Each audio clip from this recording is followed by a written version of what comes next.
Наурыз мерекесін асыға күтетініміз анық. Өйткені осынау ең көне ұлттық мерекенің төрінде халқымыздың сан мыңдаған жылдар бойы сақталып келе жатқан әсем көне дәстүрлері менен әдет ғұрыптары бейнеленген.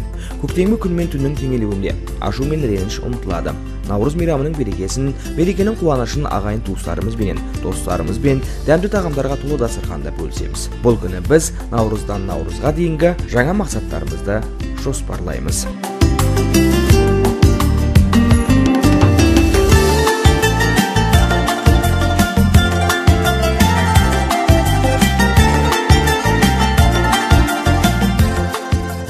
Бүгінгі таңда Үшқұдық ауданында 40 мыңға жуық халық жасайды. Науай кен металлургия комбинатында кәсіпорынның бесігі саналатын бұл өңірде өнеркәсіп дамып, ұлан-ғайыр Қызылқұм кеңдіктерінде еңбек ететін шаруагерлердің атамекеніне айналған. Соңғы жылдары осы екі саладан бөлек Үшқұдық ауданында кәсіпкерлік пенен қолөнер саласы да дамыды десек қателеспейміз. Жыл сайын Қызылқұм кеңдіктеріне көктем келіп, онда тұратын халықтың тұрмысы да өзгере түсуде.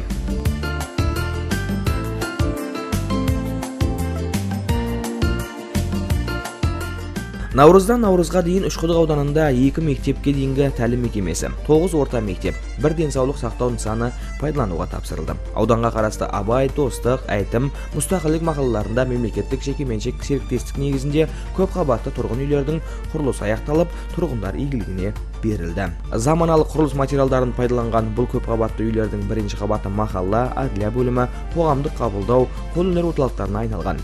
Бұл игі шаралар үшқұдықтықтар үшін үлкен мерекелік тарту болды. Өзбекстан Республикасы президентінің 2019 жылғы 26 қарашадағы заманауи мектептер құру шаралары туралы қаулысының жүзеге асырылуын қамтамасыз ету мақсатында халыққа білім беру жүйесіндегі жалпы білім беретін мектептер арасынан талаптар негізінде заманалық мектептер таңдап алынды. Үшқұдық ауданындағы қазақ тіліне маманданған 9-шы жалпы білім беретін мектеп іріктеуде сәтті қатысып, ең жоғарғы ұпай жинап, 3-ші деңгейлі заманауи мектеп мәртебесіне ие болды. Бір жыл аясында үлкен жетістікке қол жеткізген халық наурыз мерекесін үлкен қуанышпенен тойлады. Ауылдарда басталған мереке Үшқұдық ауданы орталығындағы Лочин ойын алаңында мерекелік шараменен жалғасты.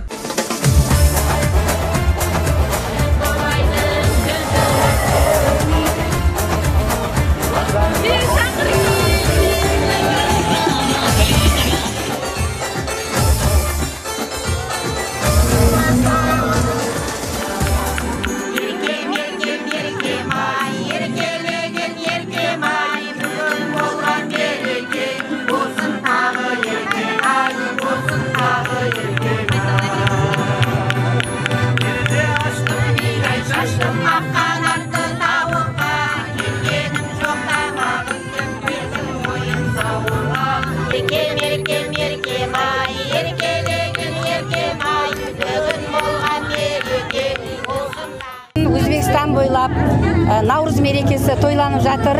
Ұлыстың ұлы күні біздің Үшқұдық ауданымызда да кең көлемде тойлануда. Біз бүгінгі мерекеге 4-ші санды мектептің атынан Қызылқұм сазы ұлт аспаптық ансамблін алып келіп отырмыз. Үшқұдық халқы әр мерекені ерекше қуанышпенен қарсы алатыны сөзсіз. Наурыз мерекесі де бұдан тыс қалып қойған жоқ. Бұл мерекені атап өтуге Үшқұдықтағы барлық кәсіпорындар менен ұйымдар белсене қатысты. Мереке қатысушылары өнерлі жастар тарапынан дайындалған ұлттық әндерді, ұлттық салт дәстүрлерді, термелерді тыңдап ләззат алды. Бір тарапта өнерпаздардың жанға жағымды әндері, ал екінші тарапта ұлттық ойындар, ұлттық күрес ұйымдастырылды.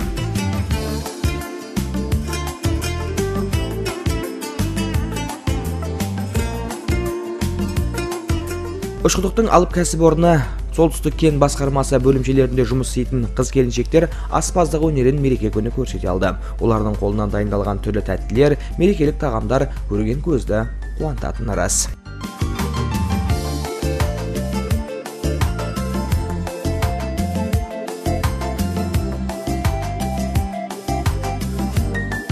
Бүгінгі наурыз мейрамымен осы отанымыздың барша азаматтарын шын көңілден құттықтағым келеді.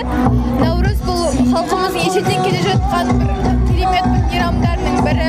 Әрі ол жаңа бастау, жаңа жыл деген мағынаны білдіреді. Бүгінгі осы жылғы наурыз мерекесі мен үшін өте керемет дәрежеде өтіліп жатыр. Яғни біздерге осындай күшті серуен ұйымдастырып берді. Жан-жақтан адамдар келіп, осылай неше түрлі заттар ұйымдастырып, біздерге әртүрлі tortillарын berib, dasturxonlarni joyib, shirin ko'ngillarni arnag'anlar meni ko'nglimdan yaxshi chiqaradi. Bugun yurtimizning har bir go'shasida Navro'z shodiyonalari ufurib turibdi. Xalqimiz xursand. Allohimga ming shukr, oftobimiz charaqlab turibdi. Bugun o'zgacha tabiatimiz mehr sochib turibdi. Odamlarimiz bir-biriga mehr ulashmoqda. Uchquduq tumanimiz ko'p millatli xalq. Har bir millatni o'zining urf-odatlari, o'zining an'analariga mos holda milliy taomlarimiz, milliy o'yinlarimiz aks ettirilgan bayram shodiyonalari bo'lib o'tmoqda. Har bir tashkilot, har bir millat vakillari qora uy deysizmi, o'tov deysizmi, sumalaklar deysizmi, milliy taomlarimiz, ko'k chuchvaralar, ko'k somsalar dasturxonlarimizga qo'yilib, bezatilib, xalqimiz bahramand bo'lmoqda.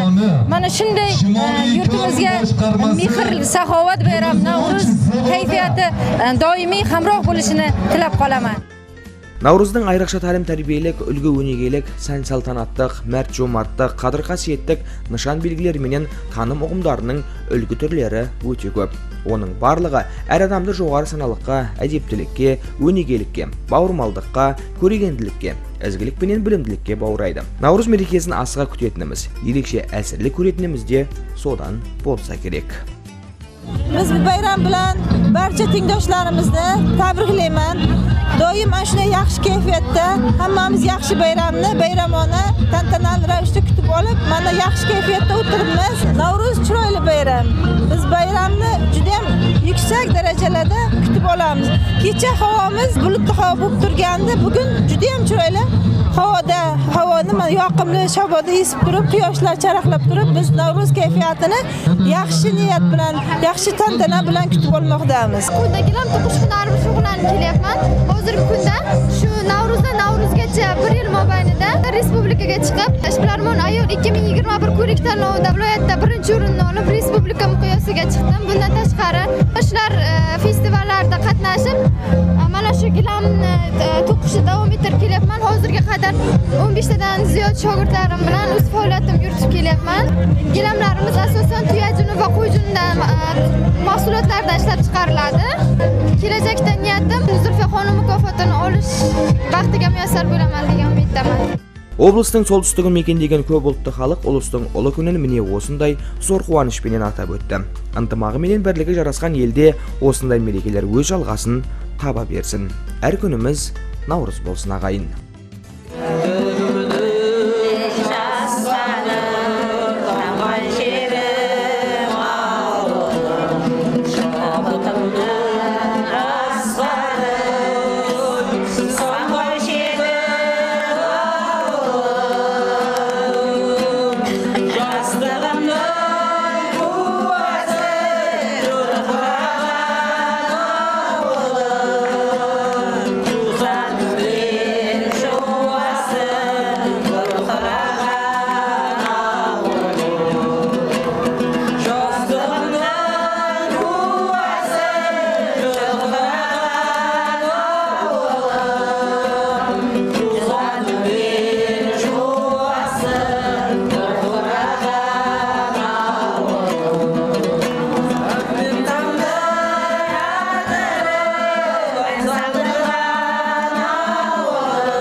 Наурыз шығыс халықтарында жыл басы мереке ретінде тойланып, ерекше күн ретінде атап өтіледі. Халқымызда Наурыз мерекесін айрықша бағалап, оны жыл сайын тойлауды салт дәстүрге айналдырған. Аталмыш мереке шығыс елдері үшін бірліктің, татулықтың, еңбектің, ізгіліктің, бақыттың мерекесі ретінде тойланған. Сондықтан да болар, бұл күні шаттанбайтын, қуанбайтын, мейірленбейтін адам болмаған. Бұл күні жақсы тілек тілеу, құттықтау, кешірім жасау, табысу сияқты адамгершілік қасиеттер көрініс тауып, кейінгі ұрпақтар сондай жақсы өнегеден үлгі алған. Love.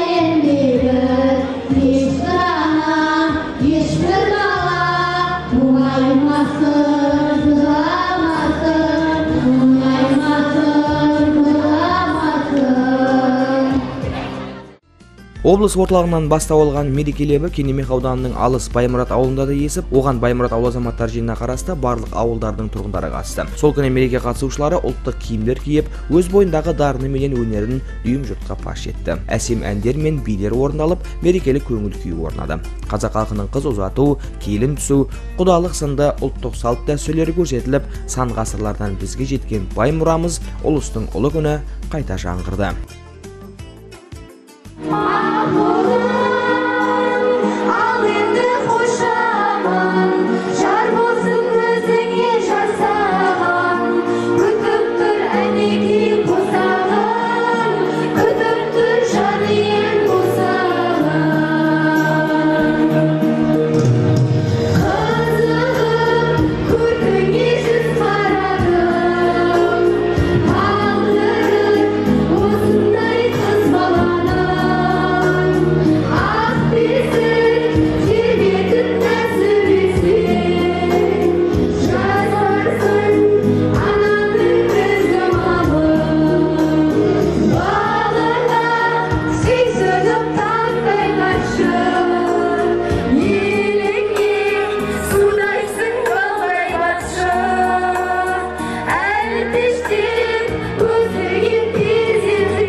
Наурыз күнмен түннің теңеліп, жер дүниенің бұлсанып, жылғалардан су ағып, нөсер жауынның селдетіп, табиғаттың бар тылсымы менен тамаша құбылыстарының тоқтаусыз көрініс беретін шағы. Наурыз ықылым заманнан бері тойланып келе жатқан молшылық пен берекенің бастауы болған төл мерекеміз. Наурыз мерекесінде өз өнерін көрсеткен Баймұрат, Қосқұдық, Жаңа Тұрмыс, Қалмұрат және Елтай ауылының дарынды жастары шара ұйымдастырушылар тарапынан алғыс хат және бағалы сыйлықтармен марапатталды. Баршаның көңілін қуаныш кернеп, алдағы шуақты да мамыражай тұрмысқа үміт артты.